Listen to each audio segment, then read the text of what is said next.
Did you really know that Britain once crowned a king who couldn't even speak English? And that single moment did not just change the royal family. It created the monarchy we know today. The year is 1701. Parliament passes the Act of Settlement, a radical law declaring only a Protestant can sit on England's throne.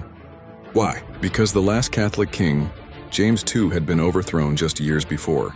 The fear of a Catholic restoration was real, and Parliament was determined it would never happen again. Fast forward to 1714. Queen Anne, the last Stuart monarch, dies with no surviving heirs.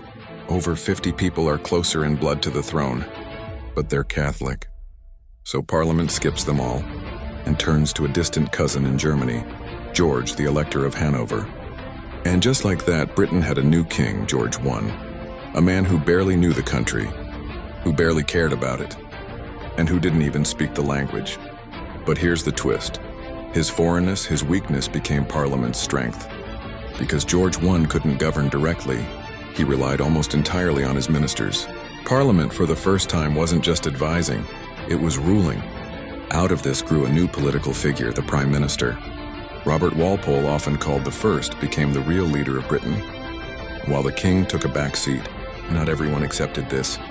The Catholic Stuarts still had loyal supporters, the Jacobites, who rose in rebellion in 1715 and again in 1745 with Bonnie Prince Charlie.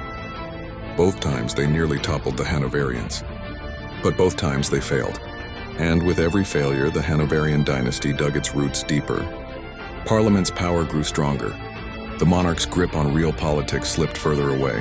What began as a desperate legal fix in 1701 had, by the mid-1700s, transformed Britain. The king now reigned. But ministers governed. Parliament, not the crown, controlled succession, finance, and policy. This was the true birth of the constitutional monarchy, a monarchy bound by law, limited by Parliament, and defined more by ceremony than by power. And it all started with a king who couldn't speak English. So next time you see the British royals waving from a balcony, remember their power was broken not by war, but by law, and by a German king who never planned to change history but did. Like the video and subscribe for more interesting facts about English royal history.